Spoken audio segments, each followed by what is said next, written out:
mula sa Simending punta dito sa Longshan Temple. Shimen Station, take a full line, one station lang, baba na kayo. Ayan, sa Longshan Station. Tapos baba kayo sa ano, ito, sa Gate 1, labas na kayo sa Gate 1, exit na kayo. So, papunta na ako ngayon sa Longshan Temple. Labas nyo dun sa exit 1. Ito na, nakalabas na ako. Ito na yung Longshan Temple Station. So, ito na yung area niya. May mga araw, hindi kayo mawawala. Ayan o, 180 meters, Longshan Temple, walking distance. Long Simending, sandali lang. Mga Simending, mga siguro 10-15 minutes. Pag ganon, mabilis lang o. Ika, explore natin to. Finally, from the station na punta na Kumumba, ay doon sa paglaba ko, from the station, going to Longshan Temple, ang lapit lang niya. Kaya, ang likod lang ko, sobrang ganda. Ito, yung Mastrado.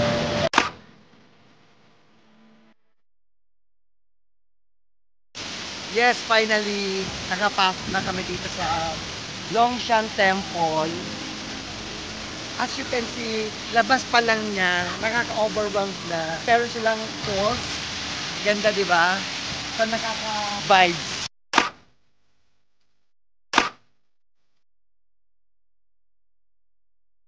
Pero nakaka-overwhelmed yung labas niya. Architecture, ano nila, design nila eh. Medyo na sila na ito.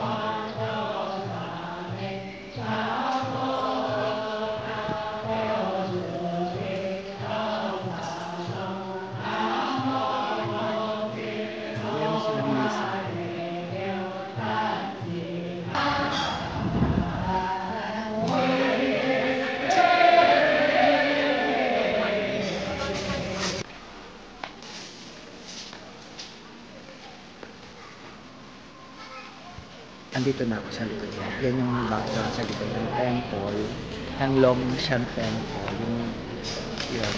So ngayon, dito, mga Buddha ulit sila dito. Ayan. Ayan. So marami pa rin dito nag-pray. Ayan.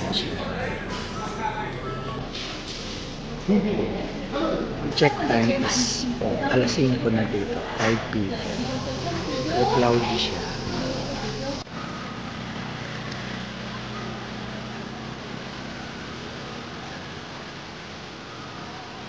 A few minutes later. Across the Longshan Temple, as in, eto na, street food. Ayan, exciting kasi parang ito yung second place na makikita ko or makakatikim ng street food from Simending. No? So, explore natin, tingnan natin kung exciting. Ang haba.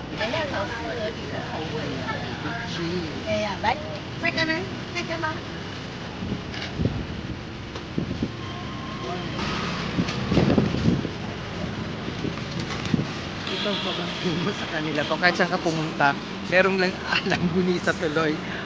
Sausage, Chinese sausage. Langgunisa sausage. Parang gano'n. Kaya mga ano yung mga preserved. Ang Sunday kasi ngayon. Ay, ito yung kinain ko na ano sa jipon. Na may yellow. Ang sarap nito. Yan, ang pangalan niya in English ay taro. May flavor lang yung taro ko na strawberry flavor, honey melon, moonbean, at suki bean. Unique eh. Ano to? Squid. Squid ba yan? Pakis ng floss? Parang floss siya eh. Parang floss. The Longshan Temple. Eto, meron din sila ditong night market. Tapos covered siya. So, miskin mula. Kaya lang natin. Check lang. Random check lang. Ayan, dahil dito ah. Para sa mga siguro, yan. Mga necktie. Mahaba to.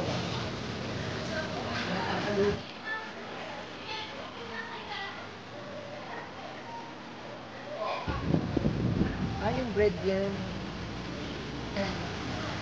Boneless beef. Fermented bean for chicken.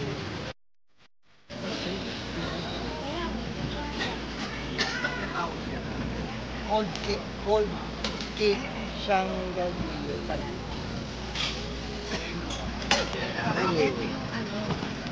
Ay, ito exciting to. This one is the pepper cake. Try natin isa. 100. What's inside? Pork daw. Pork. Okay. Sige. Pepper cake. What? Try natin. Actually, ang ganda, nakalagay siya sa loob ng kumbaga parang yan yung oven nila. Parang oven nila yan. Pag-try natin. At bibigyan ko yan ng bongong review. Try lang namin isa. Para ang init ha, bago luto. Pag masarap, take out. Ito na. Ang verdict ng kanyang pepper cake. Meron din bumili sa likod. Ang init. Fresh from the oven. Ang init. Ayan o. Hindi ko makagat. Baka mapasok ako.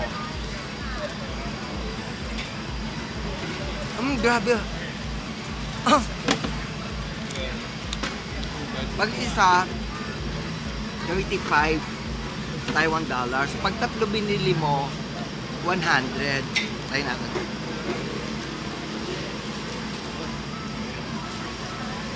Umuusok.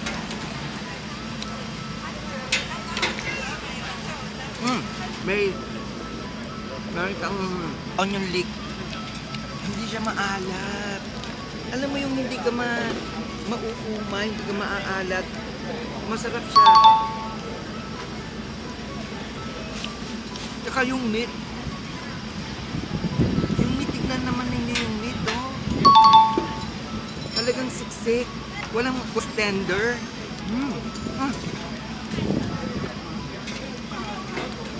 I must suggest this. Kung nakakita kayong pepper cake, dito po ito nakita sa may Longhan Temple across the street.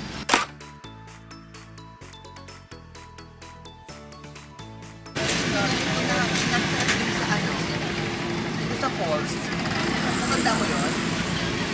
Ano ba nakalagay? Korean. Sige.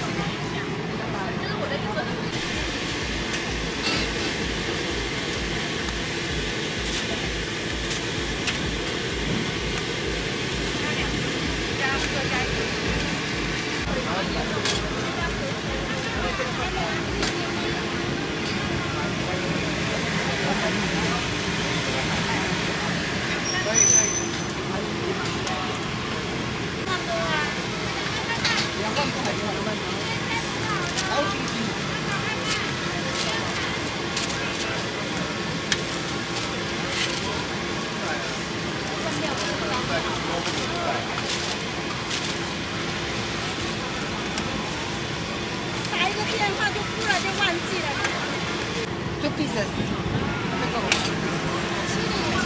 No, chili. Yes.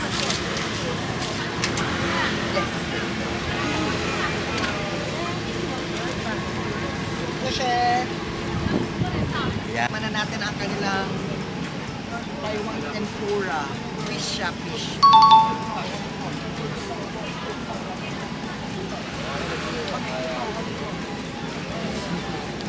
Okay din siya. Parang kikim sa atin. Pero hindi maalat. Hindi siya maalat. Pag bumili ka ng isa nito, 30 rin. Pero pag tatlo, 100 din siya. Para matikman. Tapos yung sauce na pinalagay ko, yung not spicy.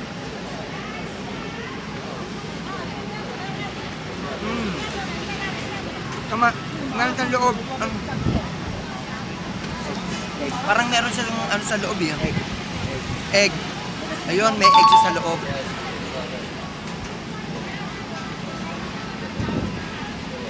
Egg nga, ayun, no? I-try nyo rin, mga kakampi. Nasakali na makita nyo rin to. Ngayon ko lang ito nakita, so panalo rin siya.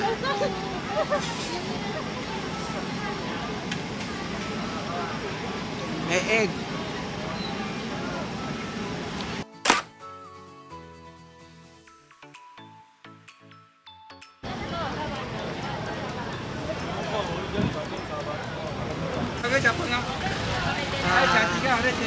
Ang kanilang pambansang pork knuckle.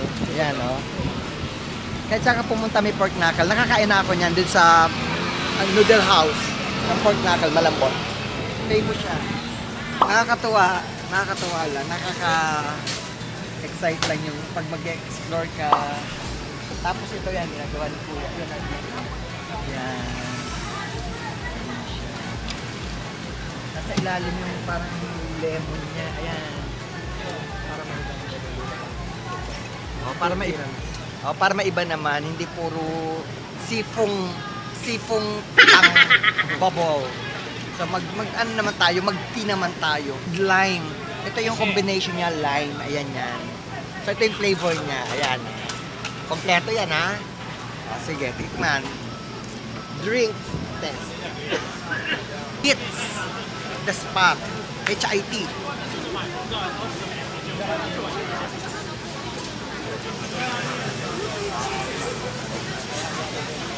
Number 1, don't expect na laging matamis.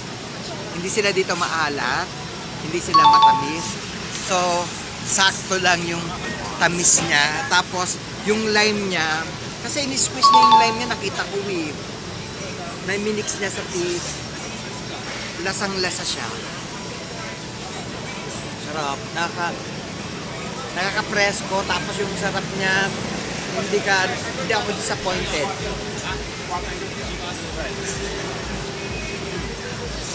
Sarap. Ayan o, yung lime, nakita nyo? Yan. So this is 55. So marami siyang flavor. Kaya lang, parang nagsasabi niya top 1 ito eh. May top 2, top 3. Ayan. That's all. So ayan. We'll just try. Okay, I know. I got it. No, I'll give you my vlog because I will feature your store. Oh, really? Yes, yes. So I will review your. Thank you. Yes, on here, 25. Yeah. Yes. Yeah. Yeah. And get this. This is the last. Yes.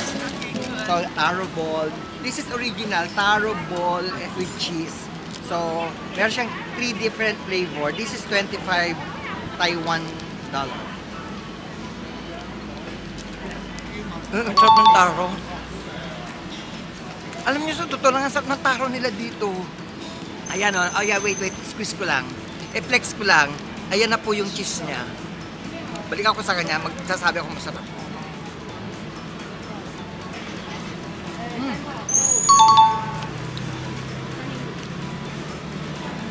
Good.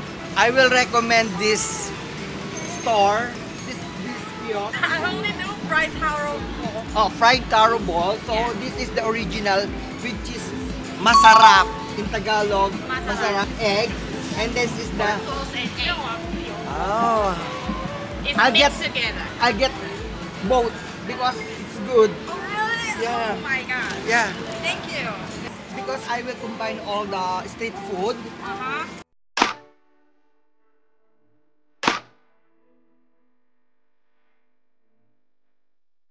A few moments later. From Longshan Temple, ayun, meron ding night market, although afternoon kami dun.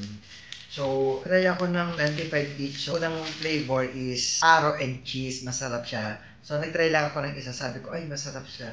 So, try ko naman ngayon ito kasi meron siyang flavor na isang salted egg. Yun. Ito yun. Try ko kung ano to. So, salted egg and floss. Yan. Ito, hindi ko alam kung alin dito kasi dalawa to eh.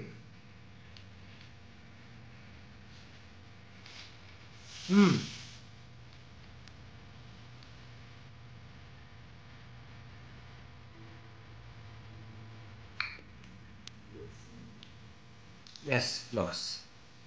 Sarap din siya. Sarap ng ano niya, yung feeling sa loob. Ito, masarap yung floss niya. Yes. Okay, the next one will be, ito na yung third fried taro ball. Okay, so ito ang flavor naman niya is salted egg. Ayan nga, feel na feel mo yung salted egg. Pero ang weird, but weird, hindi maalat. Pero ano mo feel na feel mo yung lasa ng salted egg. Siyempre, alam naman natin yung salted egg. Sa atin, maalat. Pero sa kanya, hindi maalat, masarap siya. Ayan So, sa description naman, share ko lang. Pero ito sa mga favorite ko to, street food. So,